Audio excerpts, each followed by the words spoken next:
amigos, ¿cómo están? Nuevamente, gracias por estar en esta sesión. Mi nombre es Alexander Rioja Bermúdez y conmigo van a tener al proceso civil en tus manos. Recordemos que la semana pasada estuvimos hablando sobre los requisitos de fondo de las medidas cautelares, la forma de la medida, los bienes que pueden ser susceptibles de cautela, ¿no? La contracautela y el órgano de auxilio judicial. Hablábamos de la mutabilidad y sustitución de la medida cautelar y los casos especiales en que procede y no procede las medidas cautelares.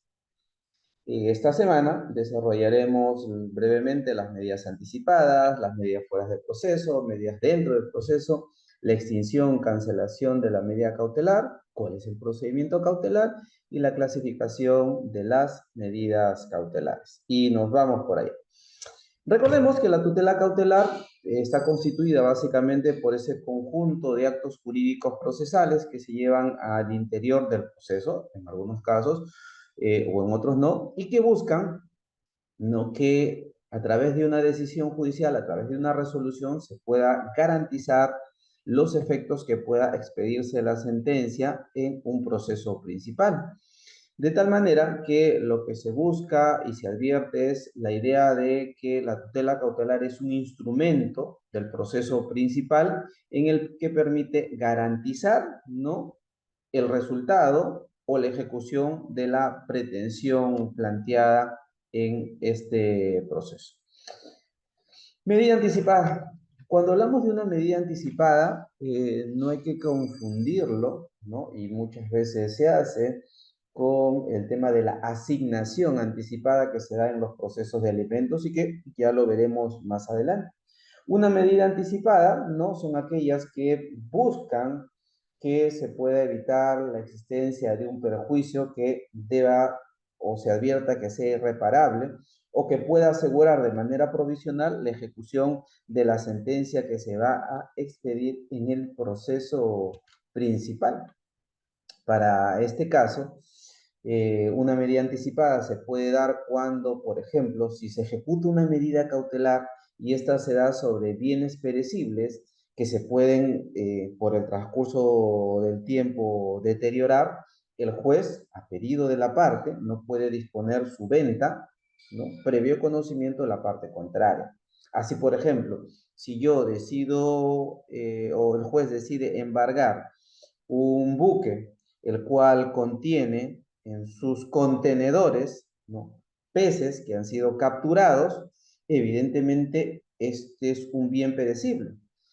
¿Y cuánto tiempo podría estar almacenado este pescado durante ese tiempo? Entonces, para eso se solicita que se pueda vender estos peces, ¿no?, y el producto de esa enajenación, de esa venta, se dispone, ¿no?, en un depósito, en una cuenta, ¿no?, y este va a permitir acreditar en su momento la existencia de la medida cautelar, ¿no?, y sobre todo garantizar el resultado del proceso. Entonces, fíjense que la medida anticipada tiene esta característica, ¿no?, siempre y cuando se dé sobre bienes perecibles y que puedan este bien deteriorarse o por el transcurso del tiempo, por otra circunstancia, se lleva a cabo este tipo de medida anticipada.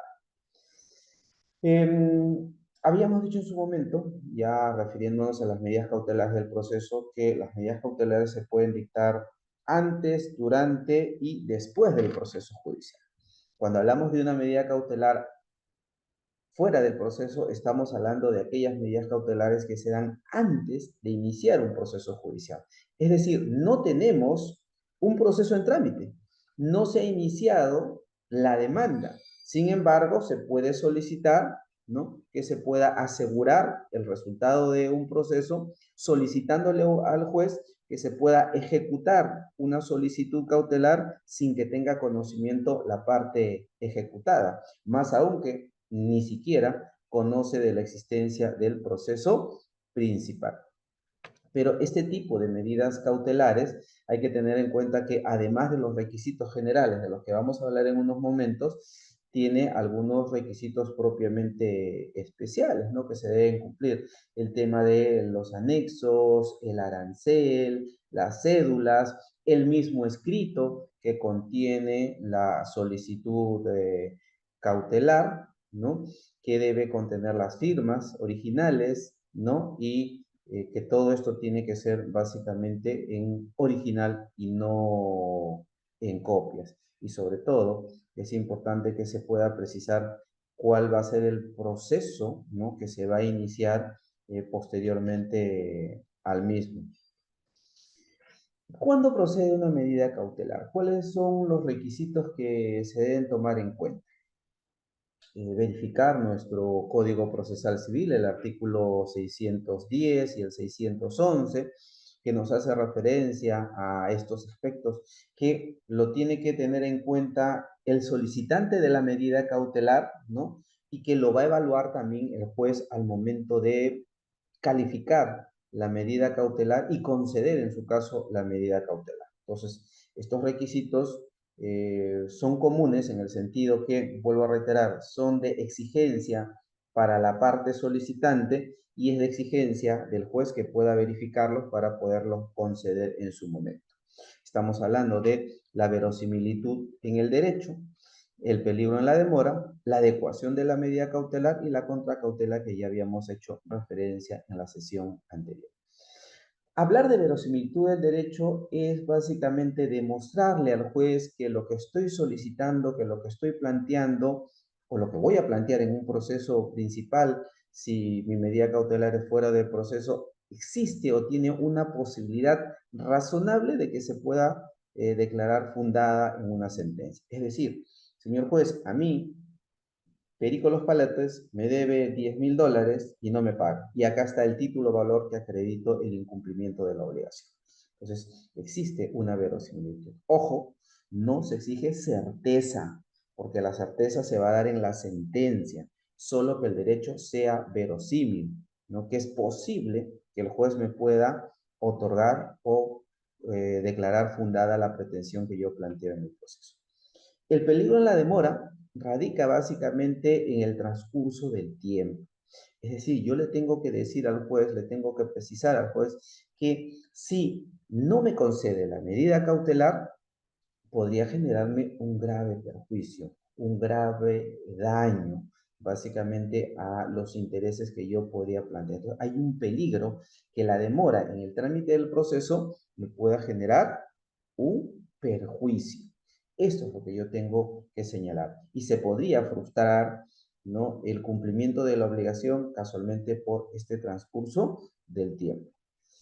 Adecuación de la medida, ¿no? Es tener en cuenta que tiene que la medida cautelar que se solicita debe ser razonable o deba ser adecuada. Debe existir una relación entre lo que yo estoy o voy a plantear en mi pretensión principal con lo que quiero garantizar o solicitar, ¿no? Por ejemplo, si yo lo que quiero es evitar que se pueda vender una propiedad por un tema de nulidad de acto jurídico, no voy a solicitar el embargo del bien, sino podría solicitar en el caso que se esté discutiendo el derecho de propiedad, ¿no?, la anotación de demanda. Ya veremos más adelante cómo vamos a dar o ver estas figuras de carácter procesal. Y la contracautela, que ya habíamos señalado en su momento, lo que busca es asegurar que en el caso que la medida cautelar que se puede emitir no cause perjuicios o que se pueda subsanar, ¿no?, o resarcir aquel perjuicio o daño que se haya causado como consecuencia de la ejecución de una medida cautelar, ¿no? Y que el juez está completamente facultado a aceptar la que ha propuesto el solicitante, o puede graduarla, o puede modificarla, o puede cambiarla, ¿no? Y hay que tener en cuenta que este requisito es para la ejecución de la medida cautelar. ¿Cuáles son los requisitos formales, además de los que hemos señalado hace un momento de los requisitos de fondo, ¿no? principalmente, y como lo señalábamos en su momento, en el caso de las medidas cautelares fuera del proceso, hay que tener en cuenta el pago de un arancel, ¿no? Por presentación de medidas cautelares. Hay que adjuntar el número de cédulas de notificación según los sujetos procesales que aparezcan en el proceso, porque recordarán ustedes que ejecutada la medida cautelar, se va a poner en conocimiento del demandado o del futuro demandado en el proceso judicial. Y eventualmente también el número de copias suficientes por la cantidad de sujetos procesales que serían emplazados o tomarían conocimiento de la resolución cautelar. Ahí se ha dado algunos enlaces para que ustedes puedan ver sobre todo cuál es el monto del arancel que se debe pagar casualmente por lo que corresponde a la presentación de la medida cautelar. Vamos continuando con el temario, hablemos de la extinción de la medida cautelar. La norma procesal civil establece que se extinguen, ¿no?, las medidas cautelares a los 5 años, ¿no?, desde el momento de su ejecución. Pero ojo, señores, ojo, estimados alumnos, solamente la extinción se da siempre y cuando se dé este plazo de 5 años y el proceso cautelar, el procedimiento cautelar, se haya llevado o se haya iniciado con el Código de Procedimientos Civiles de 1912. Doctor, ¿y los que se han llevado con el Código de 1993? No. Estos no se extinguen, ¿no? Antes sí, había una extinción de 5 años y cada 4 años y pico, ¿no? Los abogados teníamos que solicitar que tenga plena vigencia o se continúe con la vigencia de la medida cautelar para que ésta no se extinga. Entonces, reitero, en los procesos de 1993 no se extingue la medida cautelar, ¿no? Como los que sí se iniciaron con el Código de Procedimientos Civiles de 1912, que aunque ustedes no lo crean, todavía hay, ¿no? Estos sí se extinguen a los 5 años, salvo que el abogado solicite la ampliación o la continuación del plazo. La otra figura es el tema de la cancelación de la medida cautelar. Se cancela una medida cautelar si la sentencia que el juez expidió en primera instancia declara infundada la demanda, ¿no? Entonces, en este caso, al no haber una decisión favorable a la parte demandante, no tiene sentido porque no habría ningún respaldo y se evapora la verosimilitud en el derecho. Casualmente por ello se cancela la medida cautelar. Pero podría mantenerse la vigencia de la medida cautelar, ¿no?, hasta que pueda revisar el superior, siempre y cuando, ¿no?, en este caso, el solicitante, el demandante, vencido en el proceso judicial, va a ofrecer una contracautela de naturaleza real o una fianza, ¿no? Recuerden que las medidas cautelares podían ser de naturaleza personal, ¿no?, o de naturaleza real. La mayoría de solicitantes de medida cautelar siempre lo hacen una de naturaleza personal, ¿no? Y en este caso, para dar mayor certeza, mayor seguridad, se exige que esta contracautela sea de naturaleza real o una fianza de carácter solidario. Tener en cuenta también que existe la caducidad de la medida cautelar, ¿no? Y esto se da básicamente en las medidas cautelares fuera del proceso. En una medida cautelar fuera del proceso, se ejecutó la medida cautelar fuera del proceso y si el solicitante, el demandante, no interpone su demanda, ¿no?, o la demanda ha sido rechazada o no se acude a un centro de conciliación en el plazo que señala la ley, la medida cautelar caduca de pleno derecho, ¿no? Esto es muy importante para poder diferenciar de los otros conceptos que habíamos mencionado hace unos minutos. Es el trámite de una medida cautelar. ¿Cómo es la secuencia del trámite del procedimiento cautelar? Se plantea la solicitud, ¿no?, ante el juez competente, ¿no? Esta es concedida o rechazada sin conocimiento de la parte contraria. Hay que tener en cuenta que el juez va a evaluar los fundamentos y los medios probatorios de la solicitud cautelar para poder concederla o para poder denegarla. En el caso de que el juez deniegue la medida cautelar, es posible que el solicitante pueda impugnar esta resolución, pueda apelar el auto que deniega la medida cautelar. Y en este caso, en este supuesto, el demandado no va a tomar conocimiento, ¿no? Y el superior va a resolver, ¿no? Sin admitirle posibilidad de intervención alguna. En el caso de las medidas cautelares que se ven fuera del proceso, el juez debe apreciar, dicen de oficio, el tema de la incompetencia de carácter territorial cuando corresponda este caso en concreto. Si se dicta la medida cautelar, ¿no? Evidentemente de manera favorable, ¿no? La parte afectada con la medida cautelar puede formular oposición, ¿no? Una medida cautelar no se contesta a la medida cautelar, ¿no? Se formula básicamente oposición, tiene ese plazo de 5 días desde que tomas conocimiento de la resolución cautelar, evidentemente para que pueda ejercer su derecho de defensa. La formulación de la oposición, ojo, el hecho de que yo plantee mi oposición no va a suspender el trámite y la ejecución de la medida cautelar, ella se mantiene vigente. Si el juez decide amparar la oposición, es decir, darle la razón a la persona ejecutada con la medida cautelar, va a dejar sin efecto la medida cautelar, ¿no? Y en este caso, la resolución que resuelve esta oposición también es apelable sin efecto suspensivo. Es decir, le dé o no le dé la razón a la parte que va a solicitar la oposición, lo que resuelve el juez se puede apelar y esta apelación es sin efecto suspensivo.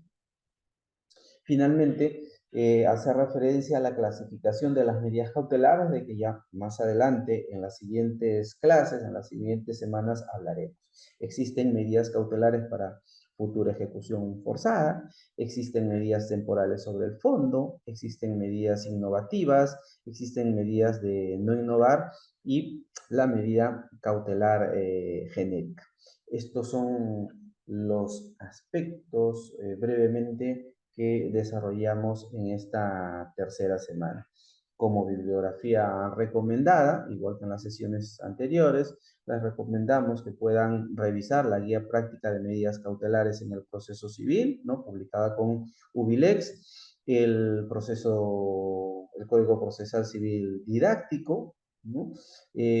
También un conjunto de artículos de diversos especialistas en la materia, las medidas cautelares en el proceso civil, también por Editorial Ubilex, y el derecho procesal civil, oralidad, doctrina y análisis jurisprudencial que publicamos en su momento con Juristas Editores.